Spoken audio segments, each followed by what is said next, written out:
Loyalty loop at Cafe 200%. Amber, a fresh graduate of 20, sat at her desk in the cozy back office of 200%, her dad Hiroki's Japanese cafe. The air smelled of roasted coffee beans and sweet red bean paste. On her screen, a dashboard pulsed with customer data, a living organism of numbers and patterns. She was a loyalty analyst, tasked with understanding what made people return, not just to a retail chain, but, in her heart, to places like her dad's cafe.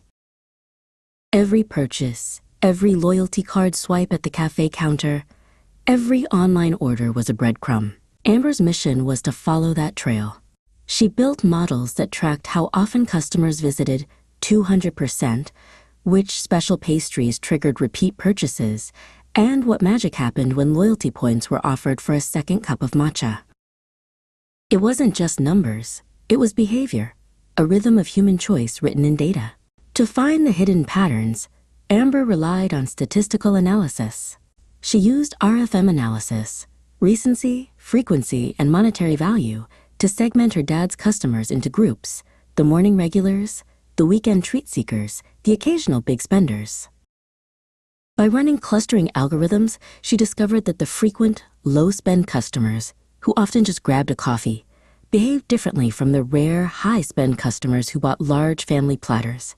Regression models helped her test if the buy one, get one half-price pastry deals truly predicted repeat visits.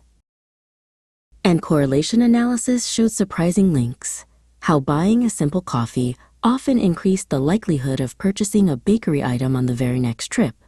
It was like the coffee opened the door, and the pastry invited them to stay. One insight stood out that week, shining brighter than a freshly brewed espresso. Customers who used their loyalty card on small, daily items, a morning coffee, a quick snack, a bottle of water, were far more likely to return within days. The pattern was stronger than any coupon campaign Hiroki had ever run. It wasn't just discounts that created loyalty, Amber realized. It was habit. The small, consistent ritual of stopping by 200% became a part of their day. She saw her dad, Hiroki, bustling behind the counter, greeting regulars by name, and understood. Digging deeper, she ran a chi-square test on demographic groups versus reward preferences. Younger customers, she found, showed a statistically significant preference for experiential rewards, like a free ticket to a local art fair or a special tasting event at the cafe.